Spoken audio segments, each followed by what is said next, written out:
What's up everyone, and welcome to 2025.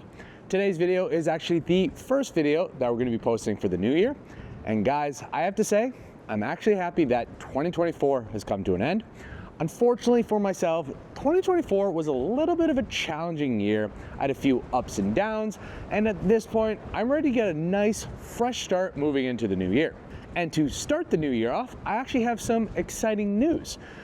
For 2025, I'm going to be starting a new job, and what's really exciting about this new job is that it's also going to affect the channel.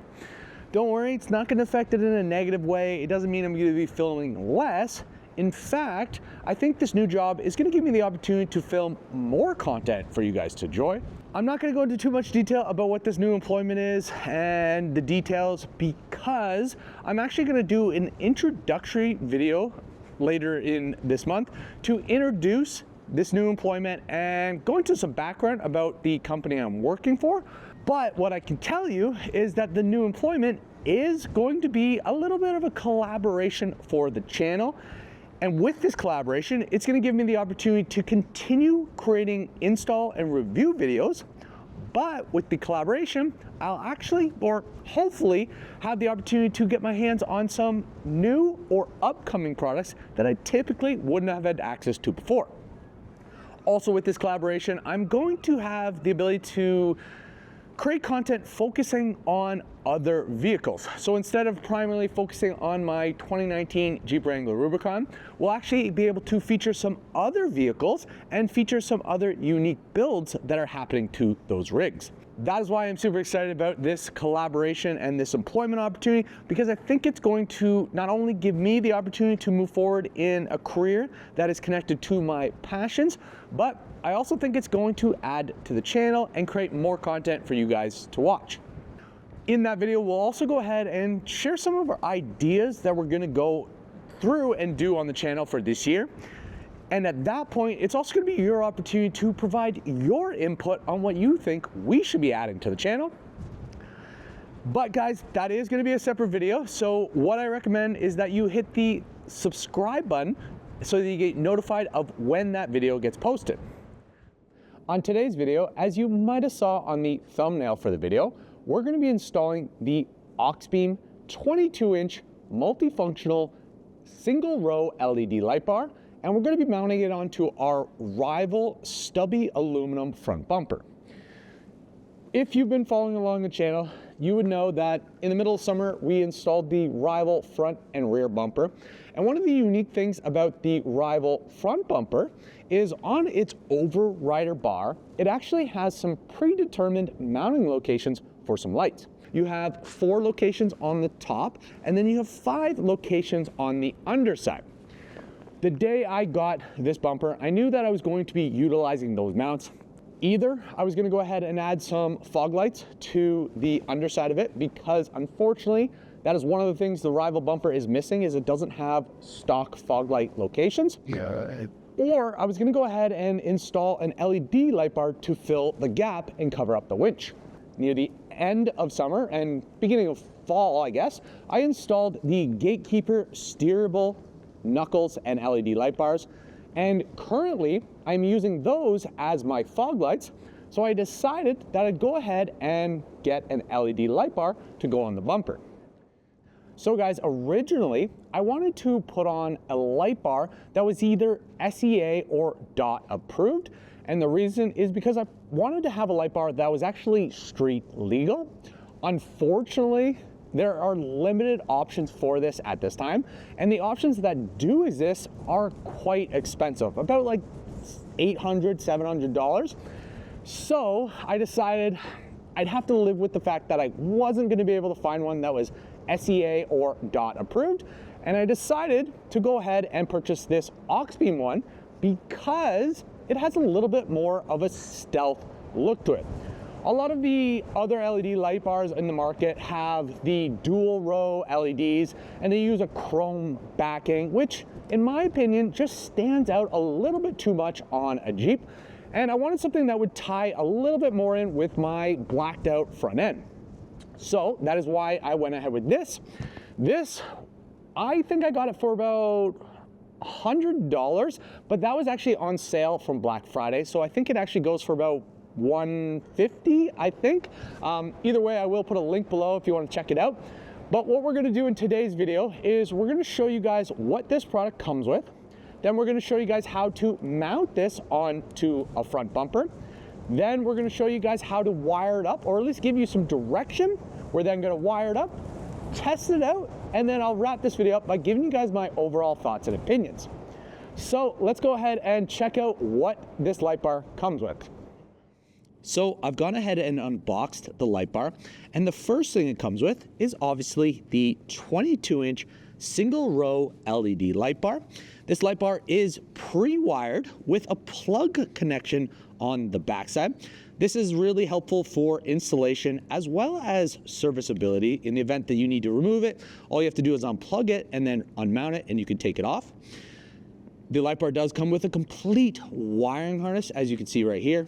On one end, you have your plug connection, which also comes with a tap-in for the amber running light. On the other, or midway through the wiring harness, you have your relays, your fuse, and your two power tap-ins, or your power tap-in and your ground tap-in. Then on the other end of the light bar, you have your switch that goes on the inside of the vehicle. This is used to control the main light and the white running light. The light bar also comes with two different mounting bracket options. You have this one right here, which is designed to actually mount on the end of the light bar like this. Then you have this style right here, which is actually designed to mount on the back side of the LED light bar like this. I will be showing you guys how to mount both of those in the instructions, because this reason, the idea of mounting on the backside, is one of the reasons I actually went ahead with the Auxbeam light bar. So of course you have your bag of hardware for mounting the brackets to both the light bar and to whatever you're mounting it to. We have our instruction manual and of course an Auxbeam sticker, which everyone needs a sticker. So now that you guys know what comes in this package, we're going to go ahead and show you guys how to mount the LED light bar to the rival Stubby front bumper using the two different options of mounting brackets. Okay guys, as you can see, I am actually inside my Jeep, and the reason is because it's actually getting fairly cold outside. It is currently -2 Celsius, which is 28 Fahrenheit, and that is without considering the wind. And unfortunately, to mount these brackets onto the light bar, I need to feel my fingers, and I was starting to lose my feeling, so it was going to be very difficult to be able to get the bolts on to hold the brackets. So I decided that I would try filming inside the Jeep with the heat on.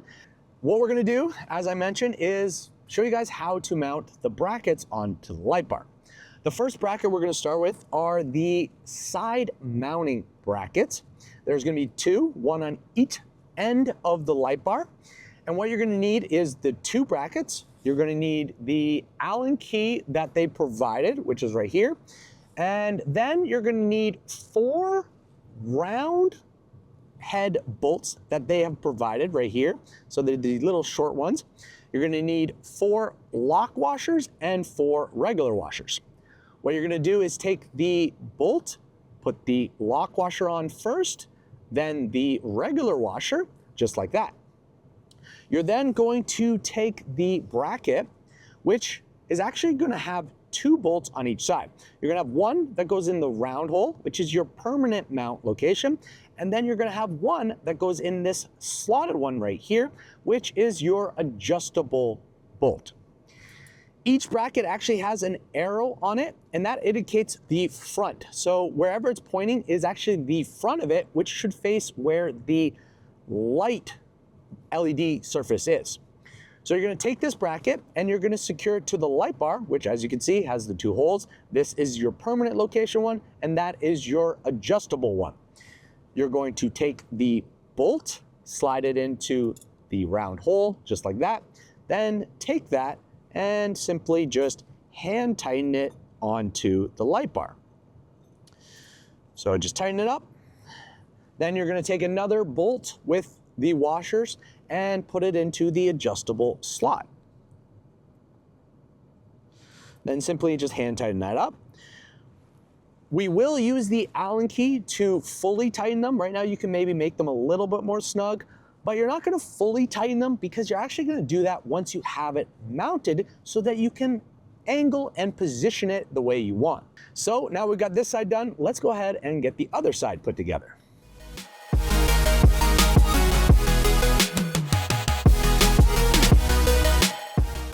Okay, so now that we've got both brackets attached to the end of the light bar, what we're gonna do is jump outside the Jeep and show you how you would technically mount this on the bumper. It is not gonna be the way we're gonna do. We're actually gonna use the other style brackets, but I do wanna show you guys how you would do this. So let's go take a look at that. Now that we've got these side brackets attached to the light bar, I wanna show you guys where you would technically could position this light bar. First, you could put it on the top of the overrider, just like this, or you could actually go ahead and flip it upside down and turn it this way. If you are gonna flip it upside down, you do need to flip the LED light bar as well because the light bar does have a top and a bottom, so you would have to do that. One of the things I should note about this size LED light bar on the rival Stubby front bumper is that this is a 22-inch long light bar. And unfortunately, because of that, it doesn't necessarily work with the predetermined holes on this bumper. As you can see here, the predetermined holes, which are located there and there, do not line up with the brackets on either side. And if you're flipping it, the brackets don't clear the overrider on the underside. I knew this was going to be a case because the max length of a light bar that you can actually use on the rival bumper, well, or at least the max one with side mounted brackets, is a 20-inch. This is a 22. The reason I went with this one is because it has the other bracket option, which comes off the back side of it, and that is going to give me the ability to mount it on the underside. So what we can do now is go jump back inside the vehicle where it's nice and warm and show you how to mount the other style bracket, which is going to be the bracket we're actually going to install on the rival front bumper. So guys, I'm back inside the warm Jeep and I've already gone ahead and removed the two side brackets from both ends of the light bar because now I'm going to show you guys how to install the back or bottom mounted brackets to this light bar. These brackets are actually very unique and honestly, I've never seen them on any other light bars, and because of these brackets, it actually gives me the ability to run a 22-inch light bar versus a 20-inch light bar because these brackets go on the backside and stay within the length of the light bar versus the side-mounted brackets actually extend the length of the light bar, which on my rival stump bumper don't line up to the holes.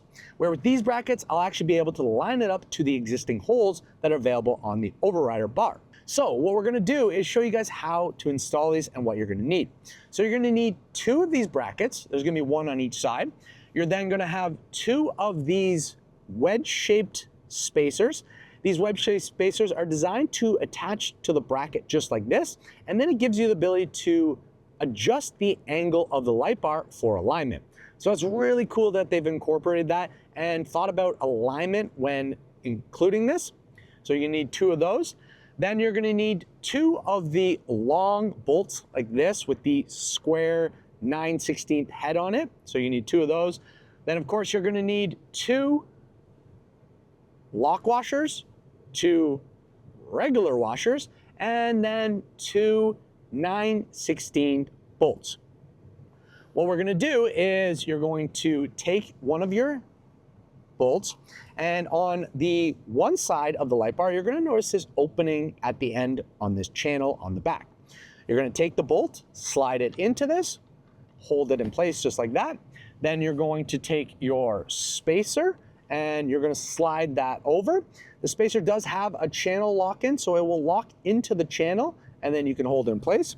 You're then going to take your bracket and you're gonna slide it over. But when you're doing this, make sure that you know which side is the top side of the light bar on the front. So for us, we actually are gonna be mounting it upside down on the underside of the overrider. So the bracket needs to go up towards the top side of the LED light bar. So just like that. You're then going to take the washer, put the washer on, Next is your lock nut, and then your nut. We're then going to hand tighten this up. And at this point, we just need to make sure it's hand tight. We don't need to over tighten, but for tightening, you will need a 9/16 wrench to do that. What we're gonna do is actually slide this down to the bottom edge of the light bar, because this is gonna be the bracket on this side. Okay. And we're just hand tighten that in place. Once that's in place, the next thing we're gonna do is install another bracket. So let's go ahead and put that on.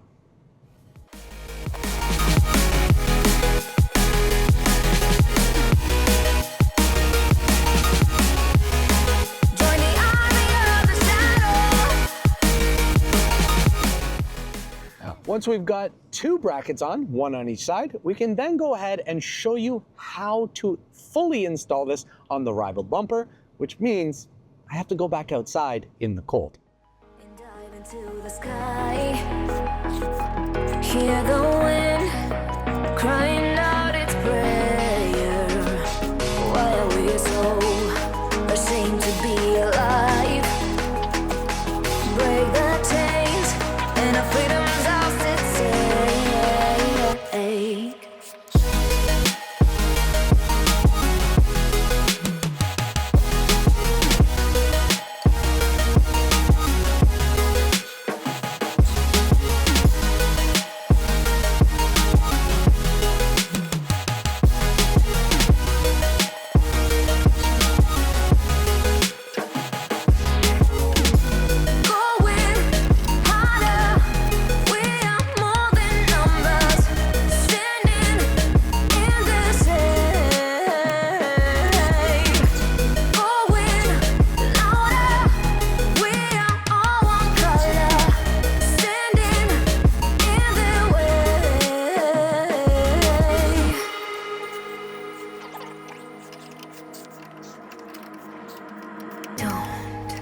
Look behind your back. Chase a light when the world is getting darker. I have a dream where love's the only side. So take my hand, join the army of the shadows. Going harder, we are more than numbers. Standing in this. So as you can see, I've attached the light bar to the underside of the overrider bar. What I did to use that is one of the larger provided bolts, 2 washers, a lock washer, a nut, and then that rubber gasket there that you can see between the bracket and the overrider bar. Really easy to do. All you have to do is line it up. One thing to mention is that you do need to install this bolt before you install this bracket, so that's something I kind of forgot. So I did have to take the brackets off to put the bolt on, then slid the brackets back on. Yeah, it went really easy. Just tightened them up, kind of aligned it to the available holes. On the back side, I did have to utilize the spacer here that Rival provided to secure the bolt in, but that was pretty simple. Spacing you can see behind with the winch, pretty tight, definitely pretty tight. The nuts are pretty much touching the winch. Not a big deal, I'm okay with it, but definitely something to think about. Overall, I'm really happy about the way this mounts, and you can see a 22-inch does fit in that bumper. It's perfect fit, actually, and that is mainly due to this design of these brackets and the fact that they go off the backside and you can put them on the holes. Now that we've got the light bar mounted on the front bumper, the next part is to run the wiring harness. The first step is you're gonna take the midway point to the wiring harness, which is where the relays is, and you're gonna place it right beside the battery. Then you're gonna take the forward-facing wire, which is actually the wire that connects to the light bar, and you're gonna run it along the inside of your engine bay, down behind your grill, and then you're gonna come out under the bottom side of your grill so that you can plug it into the light bar plug. On the end of this wire, there's actually a yellow wire as well. This wire is designed to tap into your vehicle's lights so that you can trigger the amber light to turn on. You have two options for where you can tap this into. First, you can go ahead and tap it into your DRL light in your fender. This would mean running the light in behind the fender and then tapping into the back of the light. Or you can go ahead and have it turn on at night with your low beams by running the wire in behind the headlight and then tapping into that light. If you don't want to tap into any of your lights, you also have the option to acquire an additional switch and then run it to a switch so that you can turn it on and off when you want to. It's really up to you. It's your choice. For myself, I'm probably gonna end up running it to a switch because I don't want to tap into anything and I want to be able to turn it on and off. But again, that would mean purchasing an additional switch to wire that up. Once you've got the front light bar plugged in and this wire figured out, the next part is to run the wire for the interior switch. So for this, I suggest actually removing the switch part, which is simply done by unplugging that plug right there. Then you're going to take this part of the wire and run it through the firewall of your Jeep into the cap. This is probably going to be a little bit challenging because of the size of this plug. This is a pretty big plug. Usually they're a little bit smaller. You do have two options for running this wire. First, you can go ahead and run it through the passenger side. But the passenger side is actually a double wall that is actually kind of spaced out, and the gasket that's on it's actually really tough at getting thick plugs through. So because this wiring harness comes with a lot of extra wire, the other option is to run across the top of your engine, then go in through the driver's side, which uses a single firewall, which, well, it's a double, but it's closer together. And that plug or that location is a lot easier to get through because the gasket or the cap that's closing that hole is simply a plastic cap that can be removed.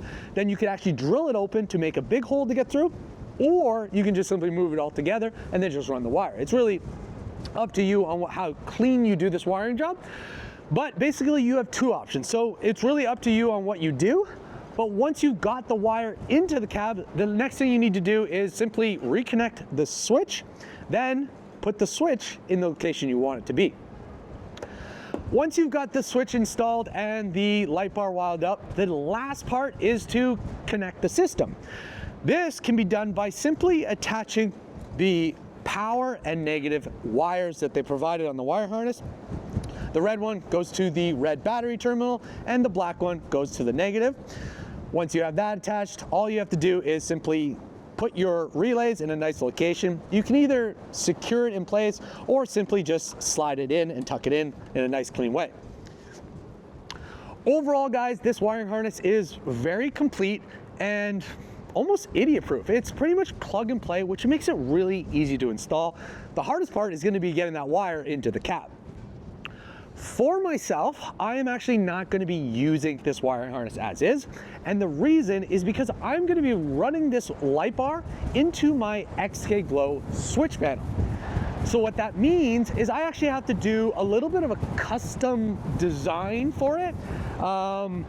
I apologize about the wind, guys. It is ridiculous. So I'm trying to get this done, and hopefully you guys can hear me with the new mic system I have, but yeah, this is ridiculous wind. But basically what it means is that I don't have to run a wire into my cab, so that saves me a lot. But I do have to do a little bit of customization on the wiring harness because unfortunately this system is built on a positive switch where my XK Glow switch panel is a negative. So I got to get a little creative with some relays to make it work, and it's going to take some time to figure that out. So I'm going to go ahead and do that off camera. And then I'm going to come back to show you guys how this light bar performs in both the day and the nighttime. Run free and dive into the sky. Hear the wind crying out its prayer. Why are we so ashamed to be alive? Break the chains and our freedom's ours to take.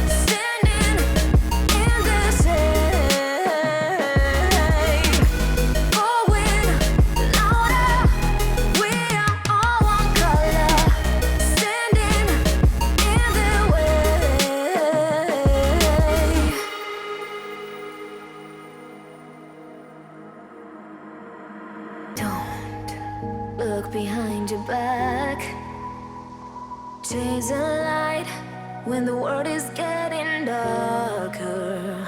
I have a dream where love's the only side. So take my hand, join the army of the shadows. Going harder, we are more than numbers, standing in this shade. Going louder, we are all one color, standing in their way. And we're back. I just finished wiring up the light, and now I'm going to show you guys the 3 light features that this light bar has to offer. But before I do that, I do have to apologize about the change in environment, and in particular, the lighting. The typical place that I do my videos is open to the environment, which allows for a lot of natural light to come through, which makes for good filming. Unfortunately, because it is exposed to the elements, and as you saw in the last part of this video, today's weather is super windy, and because the temperature is low, it made it pretty much unbearable to continue working down there.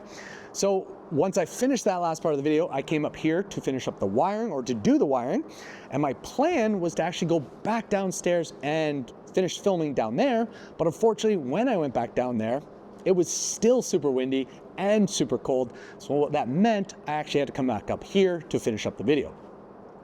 I also want to mention that this space actually might become a little bit more common on my videos, and that is mainly due to the fact that if the weather is as cold as they're expecting it to be, this space might be my solution to avoid that cold and be able to complete the installs and film the videos. So this space might be frequently more used on the channel, and you might see me doing my installs here. So with that aside, let's go back to the light.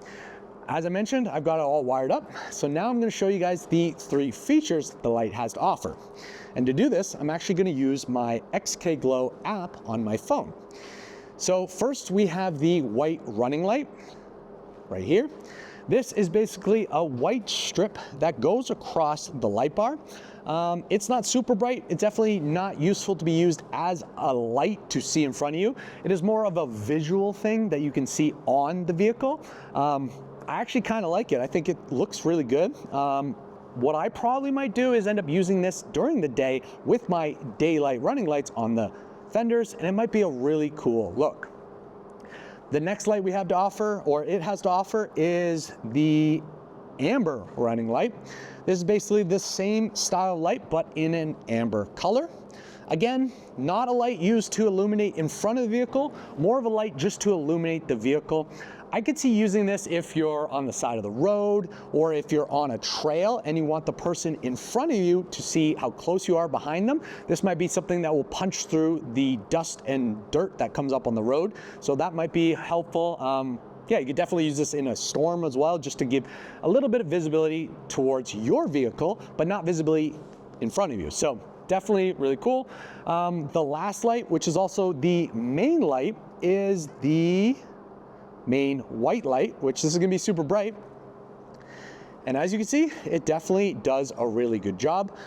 This light is very impressive. I like the way it comes off. It's a nice clean white light. The cutoff of this light is actually pretty good. I thought it was just gonna be a giant floodlight and just kind of fill the space. But as you can see here, the cutoff is, well, it's not a cutoff, but it's a controlled light. So basically this light doesn't have a sharp cutoff like your headlights would. This has a more controlled focus of a light, which means technically if you aimed this light bar, you could probably use it on the road, but there's some issues about that, because technically if you had this light on and got pulled over, they could definitely still give you a ticket because it is not SEA approved or DOT approved, so they can still write you that ticket. And I also noticed when I was testing this light out that the light also has a little bit of a spread on it. So what that means is there's actually some light that is projected outside of the beam pattern, and this light is what could be very distracting to other drivers while on the road. So this is the main reason that I don't necessarily suggest using this on the road, and it's also the reason I am not going to be using on the road, because I've seen other drivers with light bars on their vehicle and it blinds you. It's not nice. So this is definitely more of a light that I'll use in dark environments when there is no cars in front of me, not something to use on a busy street. So now that we've taken a look at this light, let's turn this off because I have to show you guys one little update that I made to it. So when I was mounting this light bar, I actually put a rubber spacer between the bracket and the bumper.